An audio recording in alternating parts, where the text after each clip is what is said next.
lumabas na raw yung ICC warrant of arrest ni PRRD, which is something that I do not really buy. Kasi parang, ang dami nilang i-risk dyan pag kunwari ICC warrant of arrest, parang, unang-una, you're gonna go against the policy of the Americans, and the Philippines is, especially the Philippines under Bongbong Marcos, is really not hell-bent in doing so, diba? So ngayon, parang ang sinasabi, normal lang daw yung kung ano man yung nangyayari sa Davao, yung police visibility, which is I think reasonable, no? Reasonable naman yon. Sabi ni Kat, hindi kaya gusto nilang i-bypass ang balita, trending kasi yung ganap sa HK. Actually, gusto ko nga rin i-relate yung mga nangyayari. Kasi alam niyo naman, ang HK, isa yan sa pinaka-vote-rich na OFW vote, yung Hong Kong. May mga nag-message sa akin, independent sources. May una kasing nagsabi sa akin na, Joey, magtanong ka naman sa Davao. What do they feel about the ganito-ganito? Kasi yung mga police, even yung mga naka-file daw ng leave, ganyan-ganyan. Merong police augmentation, ganyan. Tapos, grabe yung pag-deploy ng mga tao. Just today. Kumbaga karagdagan siya. Of course, merong usual kasi na na security measures yung Davao City dahil nga araw ng Davao. Pero may mga specific movements na nangyari today. So sabi niya ganun, Joey, magtanong ka nga, tingnan mo nga kung ano yung reaction ng mga tao if they notice anything. So anyway, according to a lot of netizens natin dito na nasa Davao, many of them, wala namang napapansin, parang feeling nila it's still usual, ganyan. Which is reasonable, no? Sabi ko nga, reasonable nga, kasi nga kung araw ng Davao, wala namang issue yon. Kumbaga parang business as usual lang. So anyway, ang sinasabi, baka fake news, yung hindi naman talaga totoo na may ICC, ganyan. Ako sa tingin ko, malabo yung ICC, talaga, ICC warrant of arrest. Kasi if the Philippine government is going to do something like that, they have to oppose kung ano yung stand ng America on ICC. Yung Pilipinas, sobrang tuta nga tayo ng Amerikano. However, dito na medyo gumulo-gulo yung storya. Kasi may mga nakakausap ako, nagpi-PM sa atin na yung iba naka-deploy mismo dun sa airport, yung iba from afar. So, different sources to. So, sinasabi sa kanila is that yung merong certain group na inassign dito sa Davao to act as a backup doon sa arresting officer in case uuwi si PRRD from Hong Kong. So, they are saying na parang task sila to wait doon sa area na yon until 9 p.m. Until 9 p.m. today. Okay, parang doon na parang totoo ba? Ganyan? Ngayon, sila mismo, yung mga police na puputing ahas sa atin, actually, hindi ko alam kung kung police ba sila or whatever, but they have access to the information. At yun nga daw, they are tasked to be a backup kapag ka nagkaroon ng arrest doon sa airport ng Davao. Pero ang sabi was that because there is already an ICC warrant of arrest, but they haven't seen it, hindi pa naman daw nila nakikita yun, basta yun lang rin daw ang sinasabi sa kanila. So, parang yung mga dineploy, blindsided rin sila dun sa exact mission nila doon. So, kumbaga parang hindi rin sila totally informed what they are doing there, basta they are tasked to do a backup. So, parang ang tinuturo nila CIDG. Ang magiging arresting officers daw kung sakali na uuwi daw doon si PRRD. May mga reports din na nagsasabi na yung similar scenario sa Davao is actually present doon sa 3 other major international airports, sa Clark, sa Cebu, at saka sa NAIA. So, meron daw mga ganong monitoring at ang mga nagbigay nga sa atin ng information yan ay talagang talagang mga impeachable source. Wala namang nakalagay sa page ng ICC. Actually, malabo talaga ICC. I don't think parang feeling ko pinasasakay lang tayo niyan which makes it more suspicious. Kasi alam naman nating parang malabo yan. Pagkatapos, yung Malacanang nag-announce pa, itong si Jay Ruiz, nag-announce pa na instead of confirming or denying na merong ganong kwento, ang sagot pa ni Jay Ruiz is kung ano man ang mangyari, the government is prepared. Sobrang vague nung statement ng Malacanang. Ayan. So ito yung ni-release nilang statement. The government is ready, is prepared for any eventuality. So parang This really makes it weird. Pwede nyo namang i-deny yan or i-confirm. Yes, meron, ganyan, at ganito ang gagawin namin. No, walang ICC warrant of arrest or things like that. But again, sabi ko nga, itong ICC warrant of arrest na to, malabo pa to sa sabaw ng pusit. Ganyan. So, ibig sabihin, baka meron silang pinaplano na iba. It seems like mayroong desire, may desire to really, at the very, very least, merong desire na hindi pa uwiin si PRRD. Kasi di ba nagpunta sa Hong Kong si PRRD. Patas finload nila yung kwento ng ICC, finload nila yung sangkaterbang augmentation, quote-unquote augmentation ng mga police at iba pang mga tao sa Davao City, ganyan-ganyan. Actually, may mga scenarios na pinresent sa akin. Rumored lang pala ilabas nila ang kopya. Pag totoo man yan, para matapos na yan. Then, balik sa tunay na issue tungkol sa PhilHealth at BICAM. And yun nga ba't hindi magawa ng PCO, diba? So, ibig sabihin, they intend for this story to stay vague. Bakit gusto mong maging vague tong storya na to? Kasi gusto mong i-syndicate yung kwento. Shit, ganyan, eme. Now, for us who are very sensitive in this kind of issue at very updated naman tayo sa nature ng ICC, it is very impossible na meron. Ibig sabihin, inaano-ano niya yung ICC kwento na yan kasi malamang sa malamang meron kayong pinagtatakpan.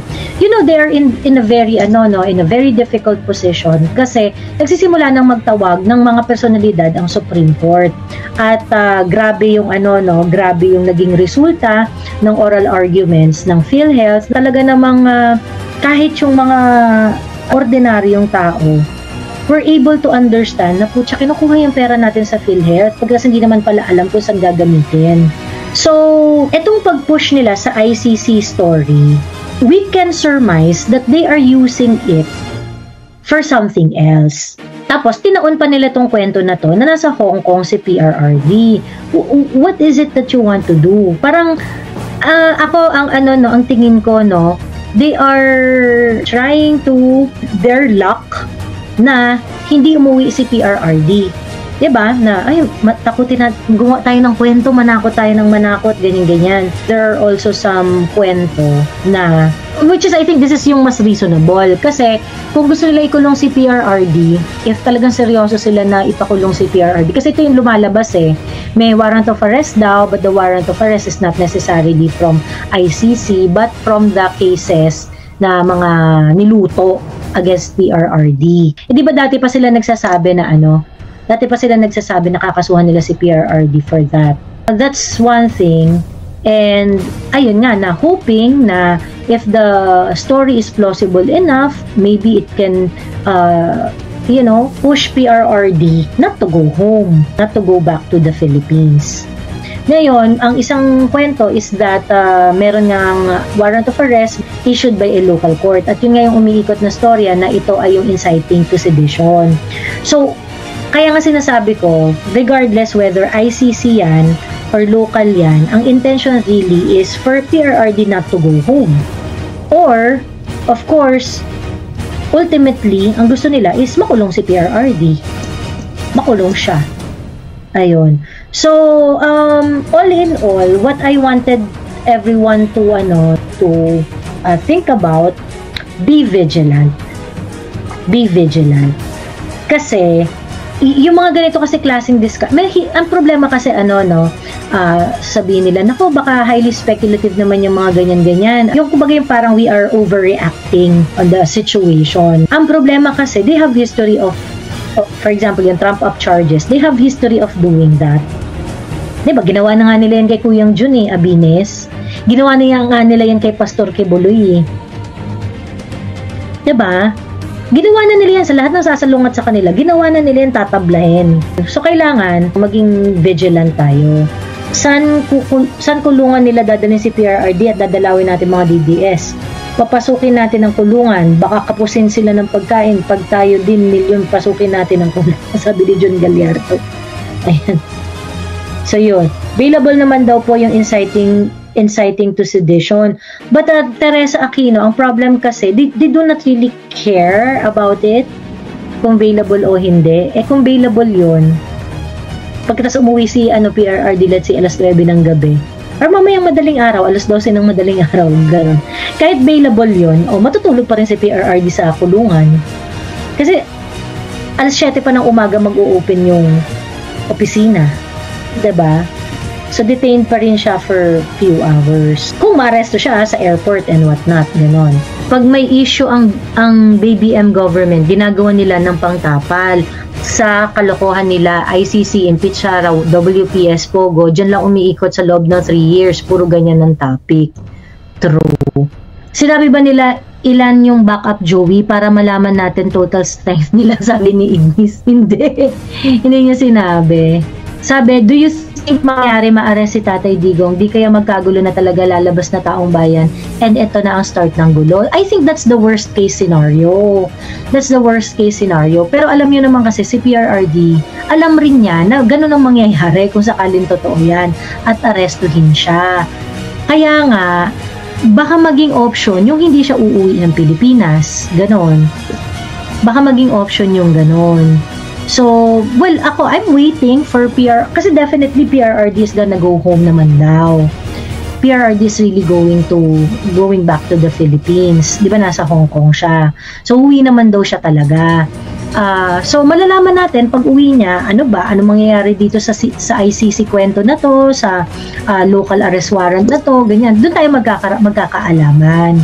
Pero, kumbaga, sa ngayon, ang talagang at least yung yung verified meron talagang movement na nangyari today. So this movement sa kapulisan sa Davao is above and beyond dun sa usual na preparation nila sa araw ng Davao. Ganon.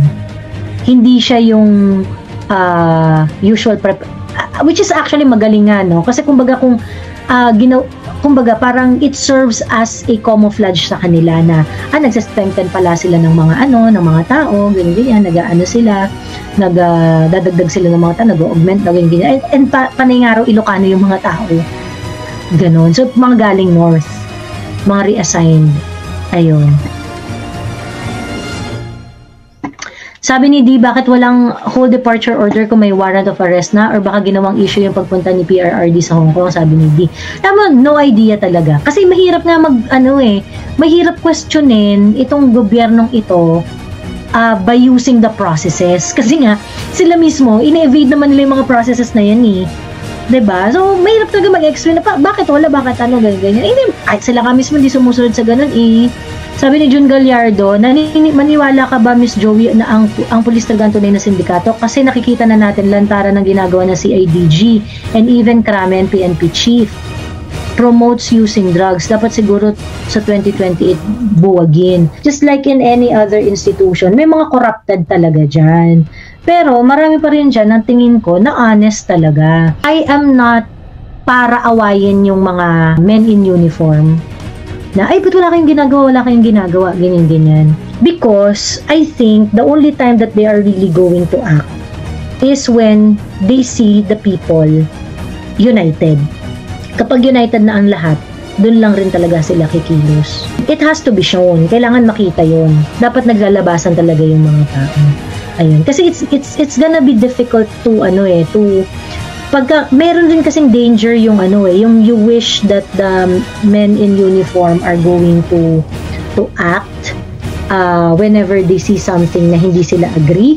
Kasi paano kung kunwari, kasi you do not want a government also na lagi na lang kukontrahin ng men in uniform. So kumbaga parang mahirap kasing mahirap kasi na gawin mong normal yon na kapag meron silang hindi agree or ganyan na mag-start na sila ng regime change, ganon.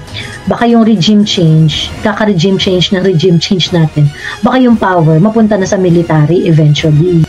And I don't think that is something that we all want to have. Kaya may danger yun eh. Kaya ang sa akin, importante na meron tayong communication with the men in uniform. At the same time, understand that they are following chain of command. But at the same time, they must know that whatever they are doing is going to affect the future Filipinos. hindi ko sinasabi na dapat tumunga nga lang sila forever. I think they should also start questioning. Hindi naman sila bawal magtanong, hindi naman sila bawal mag-question. I think yung police, yung PNP, especially, they should start consolidating and find a way on how they can voice out their issues with the current leadership sa PNP. Hindi ko alam kung paano nila gagawin yun, no? Pero it has to be done. They have to think of a way on how to do it.